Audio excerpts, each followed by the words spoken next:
with LJ and Allie, doing the news with LJ and Allie. Yeah, here at the Wrasslin for Life Network.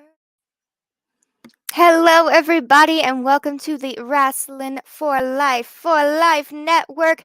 How is everybody doing out there? Today is Thursday, and you know what that means. It is Impact later today with Miss Lyra Joe. I am here right now to give you your news, and you know what we do to start this video.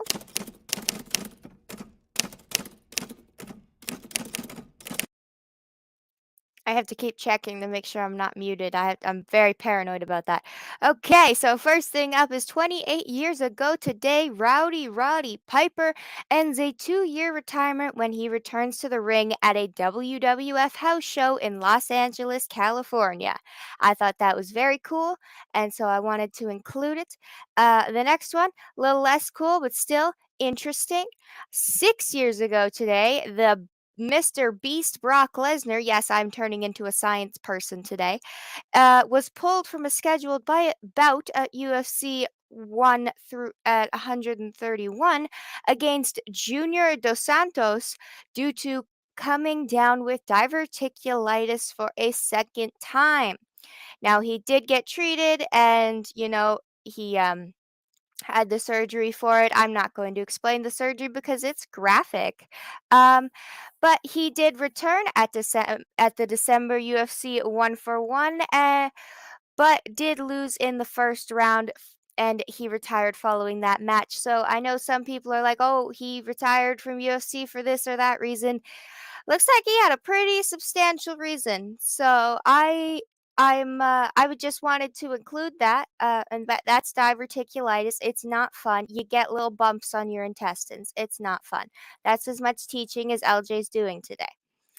But yes, I wanted to include that because he's a big beefy boy, and usually you don't see a lot of the misfortunes that happen to these superstars, and that's one of them.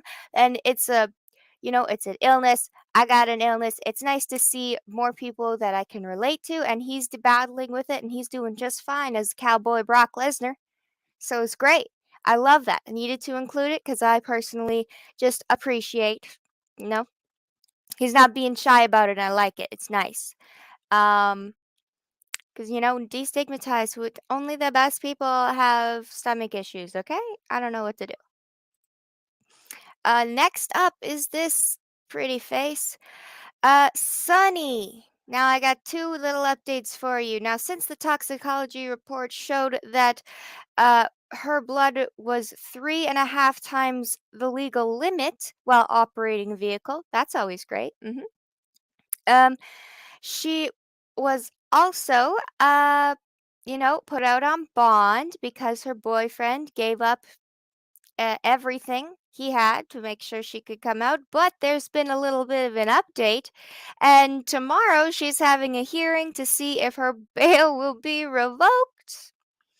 And I'm not hiding back my happiness. She did not take responsibility for the things she did, and now she might have her bail revoked tomorrow. And I'm just saying I wouldn't be mad if it was revoked. I've almost pushed a cord there. I tried to be, I was like, oh, there we go. There's a cord in the way.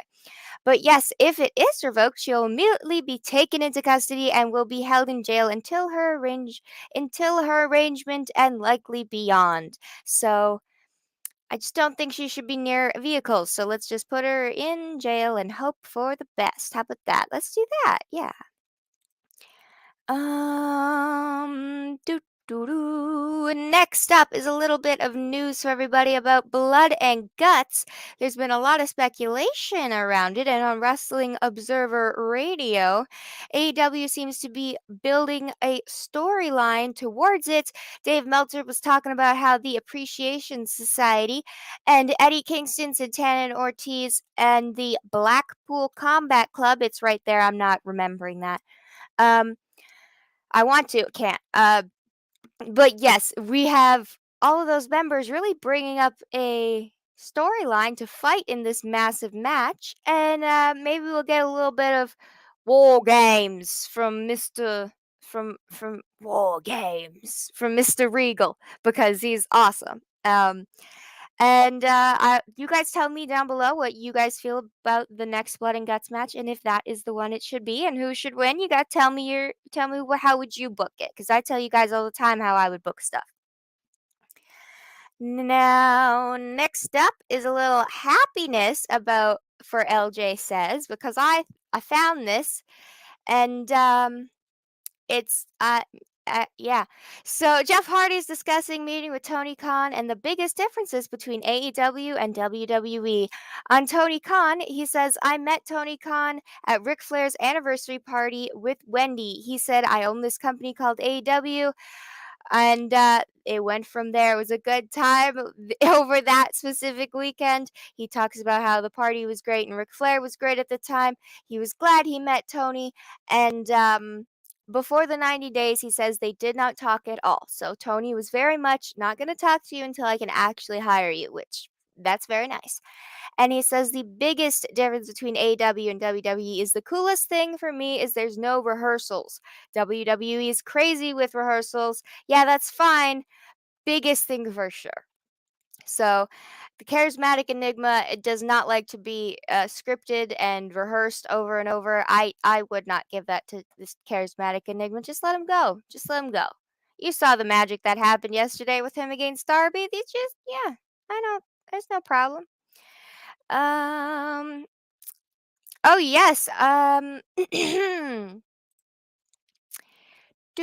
just trying to find the right slide right now. I know we are live, and I just wanted to give a little bit of an update on the Owen Hart tournament because Tony Schiavone announced that the change in an Owen Hart tournament bracket due to an injury to Miss Hikaru Shida, who recently in the Philadelphia street fight with Chris and hurt herself, and Chris Statlander will be taking her place.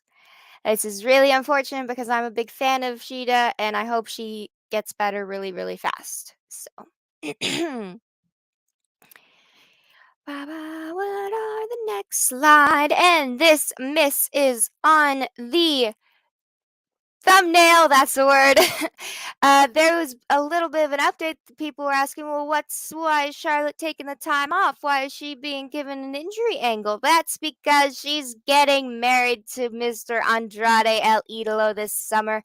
Yes, I know that they've talked about, oh, they broke up. I'm almost positive that's just so that Vince could stop making her miserable. That's it. They're still together, they're still happy, and they're getting married, and I cannot wait. Also, Ric Flair will not stop referring to him as his son-in-law, so it was very easy to spot.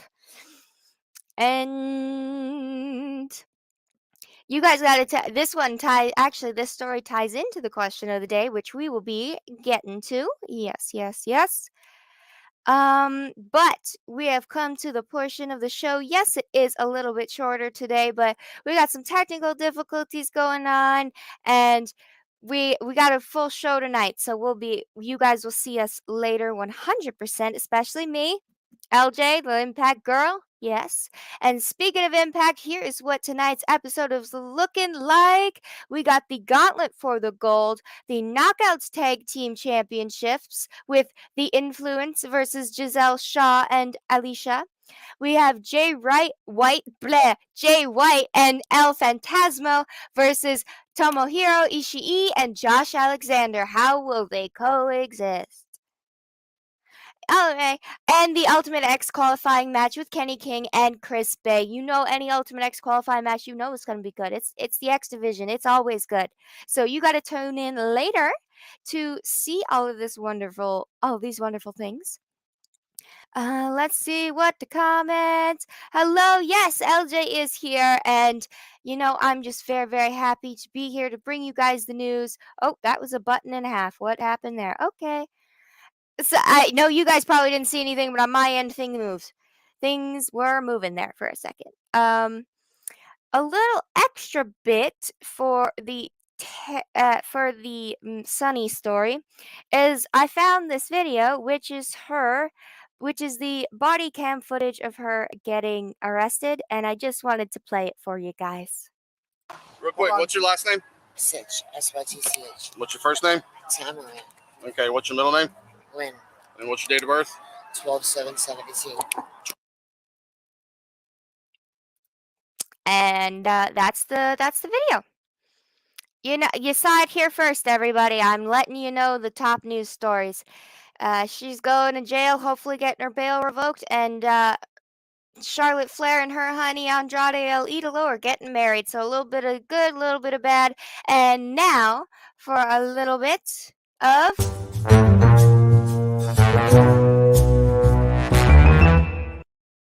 question of the day. That's right, this revolves around wrestling couples. Who is your favorite wrestling couple? And you can't say Macho Man and Miss Elizabeth. That's everybody's go-to answer, and I'm not letting that slip, okay? Everybody pick something new. Tell me what I don't know. Come on. Eric Young and ODB, right here. Best couple. Absolute best couple. We'll never not love that. But I understand they're a little too campy and quirky for some people. So you guys let me know down below who your favorite wrestling couple is. And you can't use Macho Man and Miss Elizabeth because they're everybody's choice. They're everybody's favorite. Pick a different one. And I will see you guys later on for the Impact watch party with me, LJ, and you never know what part of the fam is going to show up, so you better be here. Remember to like, comment, subscribe, hit the bell. The algorithm loves us when you do that, so make sure you do. And I will see you all later.